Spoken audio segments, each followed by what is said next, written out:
दोस्तों नमस्कार। 72,825 शिक्षक भर्ती 2011 में आवेदन करने वाले सभी अभ्यर्थी भाई बहनों का हमारे इस करियर सेक्टर चैनल पर हार्दिक स्वागत है। मैं तिलक। आज का वीडियो ब्रेकिंग है और ट्रेंडिंग है। हम आपको पूरा डिटेल इस वीडियो में बताने वाले हैं। हम आपको बता दें कि 12/091 का जो ऑर्डर आया था, सरकार ने भी कंप्लायंस नहीं किया था। मुख्य याचिकाकर्ता विनय कुमार पांडे का डर्टी गेम सामने आया है। बिना आम राय के कोर्ट में दाखिल किया कंटेम्प्ट, हुई तीखी प्रक्रिया। जबकि लोग सरकार से निवेदन कर रहे थे, उन्होंने विनय कर रहे थे कि किसी तरह से जो है ऑर्डर का कंप्लायंस कर दिया जाए, उसी समय बिना किसी से पूछे और बिना किसी से विचार विमर्श किए, बिना आम राय के विनय कुमार पांडे ने कंटेम्प्ट दाखिल कर दिया। आखिरकार कंटेम्प्ट दाखिल करने के बाद उनका बयान भी गंदा आया है। हम सारा डिटेल इस वीडियो में आपको बताने वाले हैं, आप देख लीजिए। पेंडिंग है कंटेम्प्ट एप्लीकेशन सिविल अपील 866/2024 और ये जनरेट हुआ है 9/2/2024 को देखा गया है। हम आपको बता दें कि इन्होंने किस दिन केस स्टेटस में दाखिल किया था, तो ये भी आप जान लीजिए कि इन्होंने सिंगल बेंच में दाखिल किया है और हाई कोर्ट इलाहाबाद में कंटेम्प्ट दाखिल कर दिया और पिछले 6 फरवरी को इन्होंने कंटेम्प्ट दाखिल कर दिया।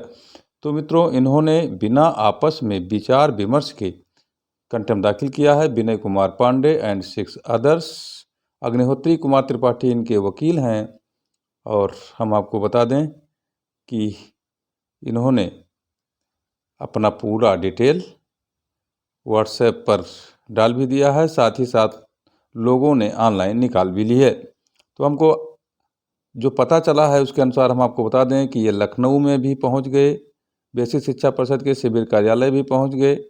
वहां उन्होंने अधिकारियों से बात भी की और इनका ये कहना है कि अधिकारी बिना कंटेम्प्ट के नहीं मानेंगे। मैं जानता था, इसलिए हमने कंटेम्प्ट दाखिल कर दिया है।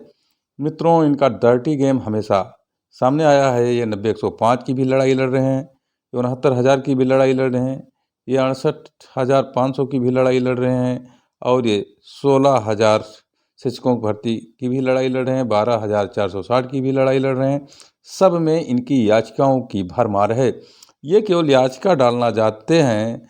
याचिका पर चाहे हार हो चाहे जीत, इनसे कोई मतलब नहीं है। ये सभी 12/091 के जो याची थे, सबके पेट पर लात मारने का काम कर रहे हैं। जबकि सभी जो टीमें हैं वो लगी हुई थी कि सरकार से निर्णय विनय करके और इस मामले को किसी तरह से कंप्लायंस कराया जाए। तो ये बहुत दिनों से आकाशवाणी कर रहे थे और जो है व्हाट्सएप पर डाल रहे थे कि कंटेम्प्ट डालना ज़रूरी है, कंटेम्प्ट डालना ज़रूरी है। फ़िलहाल हम रुके हुए हैं, हम 12 तारीख के बाद कंटेम्प्ट डालेंगे, लेकिन यह कुत्सित प्रयास इन्होंने पहले ही कर डाला था और इनका आप चेहरा देख सकते हैं इस वीडियो में। इन्होंने 12/091 के साथ विश्वासघात कर लिया है। अरे भाई, कंटेम्प्ट डाला जाता तो कम से कम सब लोगों से राय विचार करके, अपने सीनियर मोस्ट वकीलों से राय विचार करके डाला जाता। अब इधर सरकार की तीखी प्रतिक्रिया भी सामने आएगी और सरकार अब अपोज में सीधे खड़ी होगी और जहां उसे डबल बेंच में लड़ने के लिए उसने कहा था, अब वो डबल बेंच के बाद भी सुप्रीम कोर्ट तक लड़ाई लड़ सकती है, सरकार चिढ़ सकती है। ऐसे स्थिति में इन्होंने बहुत कुत्सित प्रयास किया है 12/091 के साथियों के साथ। तो मित्रों, जो 12/091 के अन्य पैरविकार हैं, उन्होंने क्या कहा आइए जानते हैं। हम विनीत कुमार की बात करें तो विनीत कुमार राय कहते हैं कि मित्रों, अत्यंत दुख के साथ आप सभी को सूचित करना पड़ रहा है कि एक व्यक्ति को जो आकाशवाणी करता है, उसने कंटेम्प्ट 6 तारीख को ही डाल दिया है, जिसकी आज कंप्यूटर जनरेटर डेट भी लगी हुई है। आप सभी को अब तक छुपा हुआ नहीं है कि इस व्यक्ति यानी कि इन गुरु चेलों का उद्देश्य, इनके वकील और ये क्या सिर्फ धन कमाना है, लीडिंग याचिका बनना है। जहाँ तक हमें पता है कि पूरे प्रदेश के यात्रीगण अगवा कर इसको मना किए थे, लेकिन अभी कंटेम्प्ट फाइल न करें। अभी सरकार को हम लोग 10 तारीख तक का समय देते हैं, लेकिन इसे हमेशा जल्दी रहती है। इसका परिणाम यह है कि अब तक हम सभी के पूरे मेहनत पर पानी फेर दिया है। मित्रों, हम सभी बातों को लेकर शेयर नहीं करते, लेकिन आपको बताते चलें कि कल हम लोगों की मुलाकात माननीय डिप्टी सीएम से होनी थी, लेकिन अब हम क्या करें मित्रों, हम सभी बातों को शेयर नहीं कर सकते हैं। मुलाकात माननीय उप मुख्यमंत्री से होने वाला था, यानी कि ब्रजेश पाठक जी से, क्योंकि वो पेशे से वकालत भी कर चुके हैं और प्रभावशाली व्यक्ति भी हैं। तो हम लोग एक बार अंतिम रूप से उनसे मिल करके अपना सुख दुख उनसे शेयर करना चाहते थे, पर अब कंटेम्प्ट हो पाने की स्थिति में हम लोग किसी से मिलने लायक ही नहीं रहे। और हम लोगों की तो बातें छोड़िए, आप लोगों ने भी बहुत प्रयास किया कि इनको मनाने का और रोकने का, लेकिन यह व्यक्ति नहीं माना। ऐसा विनीत कुमार राय का कहना है, जो राम प्रसाद विश्वकर्मा के मुख्य पैरवीकार हैं। उन्होंने कहा जैसा कि इसका उद्देश्य जग जाहिर है, अब हम कुछ कहने की स्थिति में नहीं है, शेष बाद में। तो ये विनीत कुमार राय का तीखी प्रतिक्रिया आया है मित्रों, और अब मनोज मौर्य की प्रतिक्रिया भी हम इस वीडियो में दे रहे हैं कि इनके प्रति मनोज मौर्य के क्या विचार है। आप वीडियो में अंत तक बने रहिए। हम आपको बता दें कि हाँ, इसने ऐसा करके सरकार सहित सबसे पंगा ले लिया।